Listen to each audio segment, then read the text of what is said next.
இன்றைக்கி நாம் செய்ய வேண்டியது அவர் மேல் வாஞ்சையாக இருப்போமாக. இந்த வசனத்தை கேட்குறதுக்கு எவ்வளோ வாஞ்சையாக இருக்கிறீங்க அல்லவா? அந்த வசனத்தின் மேலே வாஞ்சையாக இருங்கள். தேவனுடைய ஆலயத்தின் மேலே வாஞ்சையாக இருங்கள். தேவனுடைய ஊழியத்தின் மேலே வாஞ்சையாக இருங்கள். ஆத்துமாக்கள் மேலே வாஞ்சையாக இருங்கள். கர்த்தருக்கு ஸ்தோத்திரம். ரட்சிக்கப்படாத மக்கள் மேலே வாஞ்சையாக இருங்கள். அது தேவனுடையதான பணி, அது தேவனுடையதான இதய துடிப்பு. ஆவியோடும் உண்மையோடும் ஆராதனை செய்கின்றேன். ஆவியோடும் உண்மையோடும் ஆராதனை செய்கின்றேன்.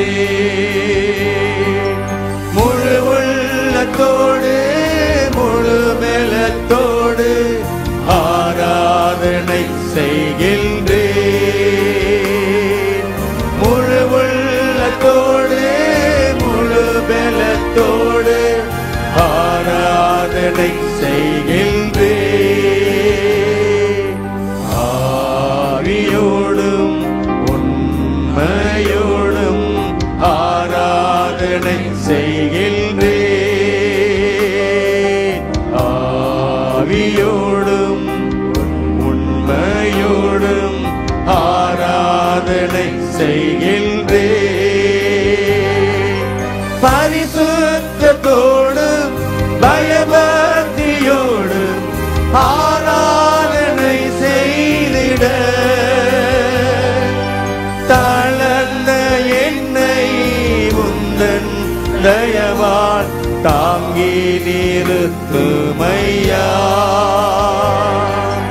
பரிசுத்தத்தோடும் பயபக்தியோடும் ஆராதனை செய்திட தளர்ந்த என்னை உந்தன் தயவால் தாங்கி நிறுத்துமையா. ஆவியோடும் உண்மையோடும் ஆராதனை செய்கின்றேன். ஆவியோடும் உண்மையோடும் ஆராதனை செய்கின்றேன்.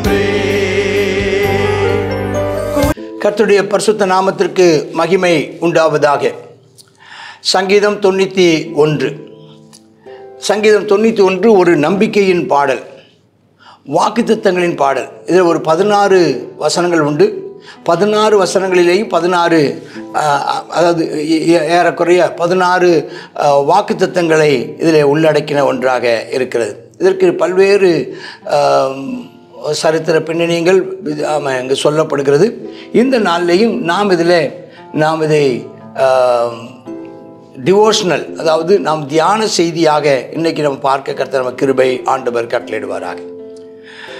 உன்னதமானவரின் மறைவில் இருக்கிறவன் சர்வ வல்லவருடைய நிழலில் தங்குவான். நான் கர்த்தரை நோக்கி, நீர் என் அடைக்கலம், என் கோட்டை, என் தேவன், நான் நம்பியிருக்கிறவர் என்று சொல்வேன். இதில் என்னென்னா, தேவனை நாம் எப்படிப்பட்டவராக ஏற்றுக்கொள்ள வேண்டும், தேவன் நமக்கு யாராக இருக்கிறார், தேவன் நமக்கு என்ன செய்கிறார், என்ன செய்வார்.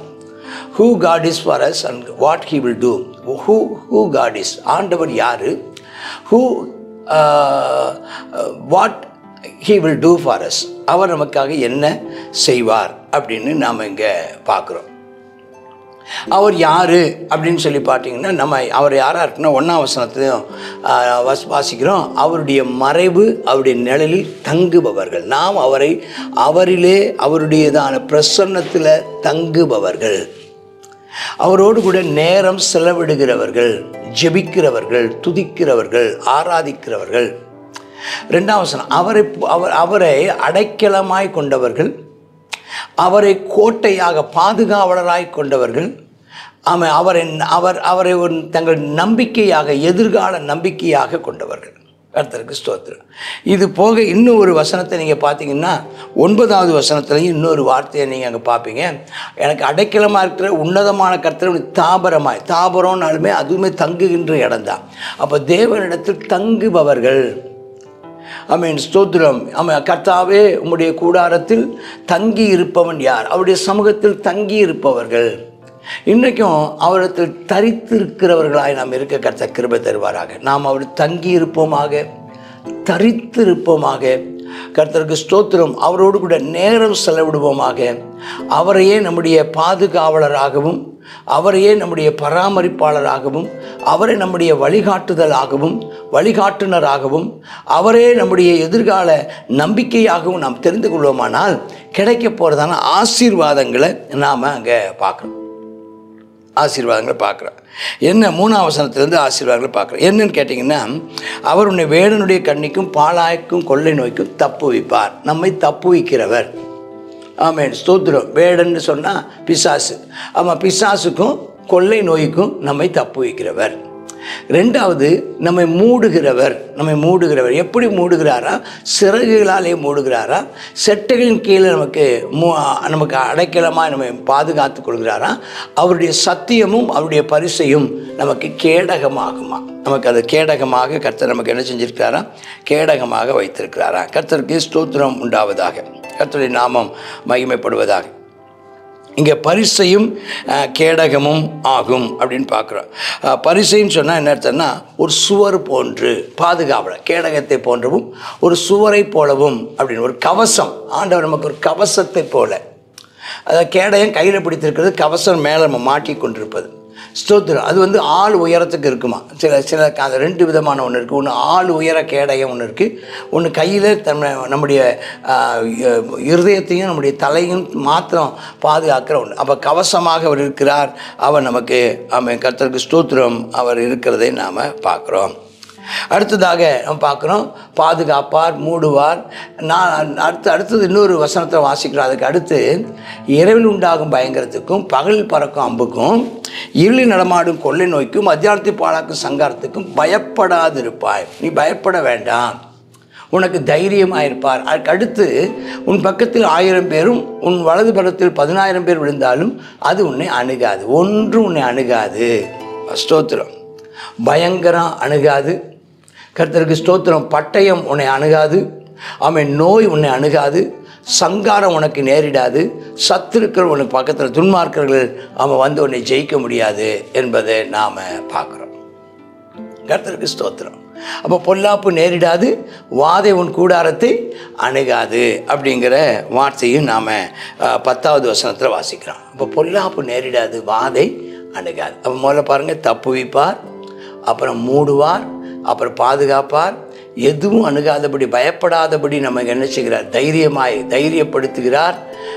நமக்கு பொல்லாப்பு நேரிடாது, வாதை அணுகாதுங்கிறாரு. தூதர்களுடைய பாதுகாப்பு, அதாவது வழி காட்டுதல். உன் வழிகளெல்லாம் உன்னை காக்கும்படி. அப்போ வழியெல்லாம் கூட வருகிறார். அவர் நம்ம கூட வந்து நம்ம வழி காட்டுகிறவர். அடுத்த வசனம் சொல்லுது, ஆமாம், அவர் நமக்கு ஏதாவது கால் தடுமாறிட்டான்னா, 12ஆம் வசனம், கால் தடுமாறிச்சுன்னா அவன் தேவதூதர்கள் நம்மை தாங்கிக் கொள்வார்களாம். அப்போ ஒரு பயமில்லாதிருப்பாய். தீங்குக்கு திகிலுக்கு ஸ்தோத்திரம் நீ விலகி இருப்பாய். திகிலுக்கு ஸ்தோத்திரம் நீ விலகி இருப்பாய். எந்த தீங்கும் உனக்கு நேரிடாது. ஸ்தோத்திரம். அவர் உன்னை பாதுகாத்து உன்னை வழி நடத்துவார். கர்த்தருக்கு ஸ்தோத்திரத்தை கைகளில் ஏந்தி கொண்டு போவார். அப்புறம் பிசாசின் கிரிகளை பார்க்குற சிங்கம் போல வகை தேடி சுற்றி திரிகிறவன், அவன் கர்ச்சிக்கிறவன். வெளியரங்கமாக வருகிற சிங்கம், மறைந்திருந்து தாக்கும் விரியன் பாம்பு, இந்த 2ஐயும் நீங்கள் மிதித்து போடுவீங்க. நீங்கள் அதில் ஜெயத்தை, சத்துருவின் மேலே ஜெயம், பிசாசின் மேலே ஜெயத்தையும் கர்த்தர் தருவார். ஆமேன். எப்போது முதலே பார்த்துட்டாலும் எப்போதுங்கிறதுக்கு நான் பார்த்தேன். அவரை அடைக்கலமாய் கொண்டிருக்கிறவர்கள், அவரை பாதுகாப்பாய் கொண்டிருக்கிறவர்கள், அவரை நம்பிக்கையாய் கொண்டிருக்கிறவர்கள். இந்த 14, 15, 16 ஒரு 3 காரியங்களை 3 வசனங்களில் பார்க்குறோம். நாம் அவர் மேலே வாஞ்சையாய் இருந்தால், அதாவது தேவன் மேலே வாஞ்சையாய், ஆசையாய், விருப்பமாய், தாகமாய், அவர் மேலே ஸ்தோத்திரம் தவனமாய் இருந்தால், ஆராதித்து மகிமைப்படுத்தினால், அவருடைய நாமத்தை அறிந்திருந்தால், அவருடைய நாமத்தை அறிந்திருக்கிறவர்கள், அவரை தம்முடைய சொந்த இரட்சகராக, நம்முடைய வாழ்க்கையின் ராஜாவாக, நம்முடைய முழுமைக்கும் ஆண்டவராக நாம் அவரை அறிந்திருந்தால், அவருடைய சத்தியத்தை அறிந்திருந்தால், அவருடைய நாமத்தை அறிந்திருந்தால், ஸ்தோத்திரம். இன்னொன்று, அவரை நோக்கி கூப்பிடுகுதல், அவர் ஜெபம் பண்ணினால், கர்த்தருக்கு ஸ்தோத்திரம். அடுத்தது, நாம் அவரோடு கூட தங்கி இருந்தால், கர்த்தருக்கு ஸ்தோத்திரம்.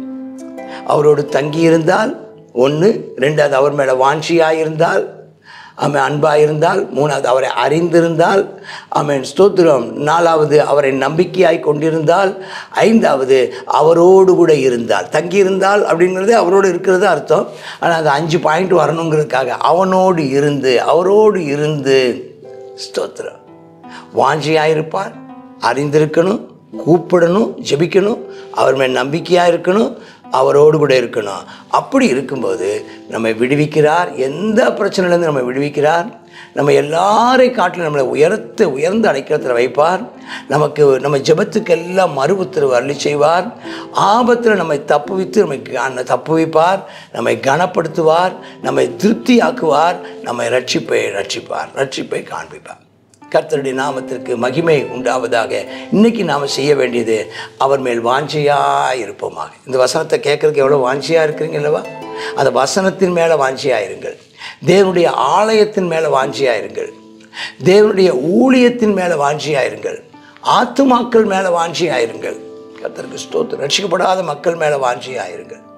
அது தேவனுடையதான பணி, அது தேவனுடையதான இதய துடிப்பு. அவரை நோக்கி அவருடைய நாமத்தை அறிந்திருங்கள், வசனத்தை அறிந்திருங்கள், அவன் சத்தியத்தை அறிந்திருங்கள், அவருடையதான அவன் ஸ்தோத்திரம் சித்தத்தை அறிந்திருங்கள். மூணாவது அவரை நோக்கி இரவு பகலாய் கூப்பிடுங்கள். அடுத்தது அவரோடு கூட இருங்கள். அவரையே நம்பிக்கையாய் கொண்டிருங்கள். கர்த்தர் உங்களை ஆசீர்வதிப்பாராக. ஆமேன், ஆமேன். God bless you. சங்கீதம் 91 சங்கீதத்தில் உன்னதமானவருடைய மறைவில் நம்ம தங்கியிருந்தால் நமக்கு என்னென்ன கிடைக்கும் அப்படிங்கிறத குறித்து சங்கீதக்காரன் சொல்லுகிறத நம்ம இதில் பார்க்க முடிகிறது. அவர் நம்ம என்ன செய்வாராம்? நம்ம எல்லா தீமைக்கும் விலக்கி தப்பு வைப்பாராம், நம்ம மூடி மறைத்து பாதுகாத்து கொள்வாராம், அடைக்கலமாக இருப்பாராம், கேடகமாக இருப்பாராம், நமக்கு தைரியமாக இருப்பாராம், எந்த ஒரு பயங்கரமும் அணுகாது, சங்காரம் அணுகாது, வாதை அணுகாது, தூதர்களை வைத்து என்ன செய்வாராம்? நம்ம தூக்கி கொண்டு சுமந்து செல்வாராம், எந்த ஒரு தீங்கும் அணுகாது. அது மாத்திரம் இல்லை, பாஸ்டர் சொன்ன மாதிரி வெளியரங்கமான தாக்குதலும் இருக்காது, மறைந்திருந்து தாக்குறதான காரியங்களும் நடக்காது. ஏன்னு சொன்னால் அவர் சொல்கிறாரு, என்மேல் வாஞ்சியாக இருந்தால் நான் அவனை விடுவிப்பேன், என் நாமத்தை அறிந்திருந்தால் உயர்ந்த அடைக்கலத்தில் வைப்பேன்னு சொல்கிறாரு. அது மாத்திரம் இல்லை, நம்ம அவரை நோக்கி கூப்பிட்டுட்டா போதும். அவர் கூப்பிட்டா நினச்சிவாராம், மறு உத்தரவு கொடுப்பாராம், நம்மை தப்புவித்து கனப்படுத்துவாராம், நீடித்த நாட்களில் திருப்தி ஆக்குவார், நீடித்த நாட்களை தருவார், நல்ல திருப்தியாக வாழ கிருபை தருவார். அது மட்டும் இல்லை, நமக்கு ஒரு ரட்சிப்பை தருவார். ரட்சிப்புனா நமக்கு நித்திய ஜீவனை தருவார். இந்த உலகத்திலே நமக்கு வரும் நமக்கு விடுதலையை தருவார். கர்த்தருடைய நாமத்துக்கு மகிமை உண்டாகட்டும். ஜெபம் பண்ணுவோமா? கர்த்தாவே ஸ்தோத்திர ஆண்டவரே, ஆமாப்பா, நீர் எங்களுக்கு கேடகமும் அப்பா, எங்களுக்கு பலத்த துருகமும் அப்பா, எங்களுடைய கோட்டையும் எங்களுடைய அரணுமாய் இருக்கிறபடியால் உமக்கு நன்றி செலுத்துகிறோம். கர்த்தாவே உமக்கு ஸ்தோத்திரம் அப்பா, ஸ்தோத்திரம் ஸ்தோத்திரம் ஸ்தோத்திரம் அப்பா. சிங்கத்தின் மேலும் பாலசிங்கத்தின் மேலும் நடந்தாலும் அப்பா ஸ்தோத்திரம், எதுவும் அப்பா அணுகாதபடிக்கு அப்பா, சர்ப்பங்கள் அணுகாதபடி எங்களை வேலையெடுத்து பாதுகாத்து கொள்ளுகிறபடியால் நன்றி. இந்த நாளிலும் கர்த்தாவே இந்த ரகசியத்தை அறிந்திருக்கிறதா நாங்கள் கர்த்தாவே உம்மை நோக்கி கூப்பிடத்தக்கதான அப்பா இருதயத்தை ஒவ்வொருவருக்கும் தந்தரல வேணுமா ஜெபிக்கிறோம். உங்கள் மேலே வாஞ்சியாக இருக்கிறத வச்சுங்க. நீங்கள் யாருங்கிறத புரிந்து செயல்படுகிற அனுபவத்தை அப்பா உங்களுடைய பிள்ளைகளுக்கு நீ தந்தரல வேண்டுமா ஜெபிக்கிறோம். ஆவியானவரே உமக்கு நன்றி செலுத்துகிறோம் அப்பா. நீர் கர்த்தாவே விடுவிக்கிறவர், கர்த்தாவே ஸ்தோத்திரம், எங்களுக்கு ஆமென், எங்களை தப்புவிக்கிறவர், கர்த்தாவே எங்களை நீடித்த நாட்களால் திருப்தி ஆக்குகிற கர்த்தரப்பா. உம்முடைய ரட்சிப்பை அப்பா எங்களுக்கு காண்பிக்கிற தேவன் நீர் ஒருவரே என்பதை அறிந்திருக்கிறோம். அப்படியே உம்முடைய பிள்ளைகளை ஆசீர்வதியும். இயேசுவின் நாமத்தில் பிதாவே, ஆமென்.